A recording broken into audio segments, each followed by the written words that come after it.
या ले जाने वाले वाहनों के लिए सरकार ने कई मानक तय किए हैं, जैसे कि परमिट, रजिस्ट्रेशन, स्पीड लिमिट, ताकि बच्चे सुरक्षित स्कूल जा सके। दादाजी, यह परमिट क्या होता है? परमिट एक दस्तावेज होता है जो वाहनों को उनकी कार्य प्रणाली तथा उद्देश्य के लिए जारी होता है। दादाजी, आप बताइए ना, स्कूल वाहन हेतु क्या मानक होते हैं? हाँ बिल्कुल, ध्यान से सुनना। स्कूल वाहन पीले रंग का हो और उसके आगे और पीछे बड़े अक्षरों में स्कूल बस लिखा हो। वाहन के चारों ओर एक 150 मिलीमीटर की चौड़ी पट्टी हो और उस पर स्कूल का नाम लिखा होना चाहिए। वाहन के पास वैध फिटनेस सर्टिफिकेट और स्कूली सेवा परमिट होना चाहिए। वाहन में सुरक्षा उपकरण होना चाहिए। प्राइमरी बच्चों के लिए महिला अटेंडेंट अनिवार्य है।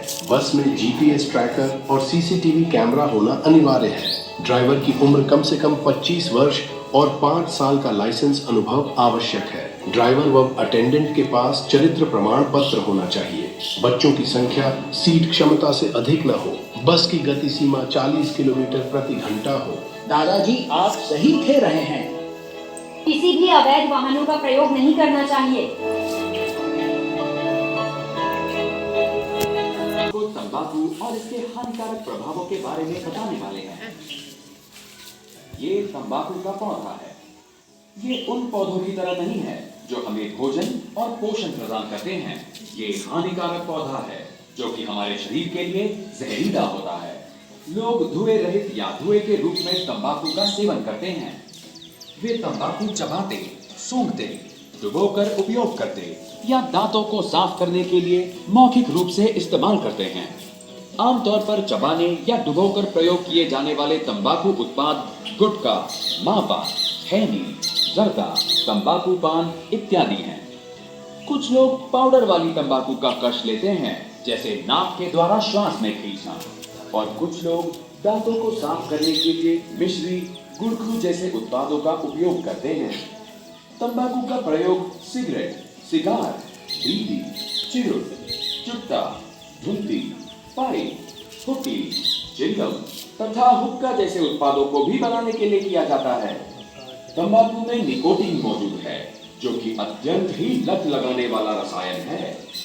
निकोटीन हमारे मस्तिष्क के कार्य करने के तरीके को परिवर्तित करती है। धूम्रपान किए हुए तंबाकू उत्पाद से निकोटीन को मस्तिष्क तक पहुंचने में लगभग 7 सेकंड लगते हैं। जब हम धुएं रहित उत्पादों का सेवन करते हैं तो निकोटीन हमारे रक्त में मिल जाती है तथा मिनटों में धीरे धीरे हमारे मस्तिष्क तक भी पहुंच जाती है। निकोटीन के कारण हमारे मस्तिष्क से डोपामाइन नाम का एक रसायन निकलता है जो हमें अच्छा महसूस कराता है। हालांकि ये अच्छा महसूस होने का प्रभाव अधिक समय तक नहीं रहता है। हमारा मस्तिष्क अच्छा महसूस करना चाहता है, इसीलिए जैसे ही निकोटीन का स्तर गिरता है हम और अधिक निकोटीन के लिए बेचैन होना शुरू कर देते हैं और धीरे धीरे हमारे शरीर को निकोटीन वाले उत्पादों की लत लग जाती है। निकोटीन लेने का नया तरीका, जैसे ई सिगरेट का प्रयोग करके निकोटीन के वाष्प को श्वास में लेने को संदर्भित करता है। हालांकि ये धुआं नहीं बनता है, फिर भी इसे सिगरेट के धूम्रपान के समान ही हानिकारक माना जाता है, क्योंकि इसमें निकोटीन लिक्विड रूप में होता है। तंबाकू के धूम्रपान से लगभग 7,000 हानिकारक रसायन निर्गमित होते हैं तथा उनमें से लगभग 60 को कैंसर कारक के रूप में जाना जाता है।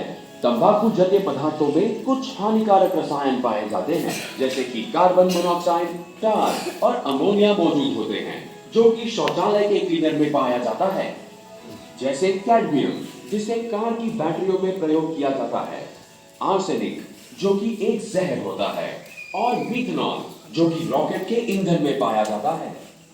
ये रसायन रक्त में अवशोषित हो जाते हैं तथा शरीर की प्रत्येक अंग प्रणाली तक पहुंच जाते हैं। जब तंबाकू हमारे शरीर के अंग प्रणाली में प्रवेश करता है, रसायन हमें और अधिक उम्र के दिखने जैसा बनाकर त्वचा को झुर्रीदार और शुष्क बनाते हैं। शरीर और बालों में तंबाकू की महक आती है। दांत काले धब्बों के साथ साथ पीले हो जाते हैं तथा मुंह से बदबू आती है। धुएं सहित तंबाकू के उत्पादों का प्रयोग करने से भी मसूड़ों, गाल और जीभ पर सफेद या लाल चकत्ते हो जाते हैं। ये भविष्य में कैंसर में परिवर्तित हो सकते हैं। भोजन को स्वाद रहित बनाकर स्वाद की ग्रंथियां प्रभावित हो जाती है।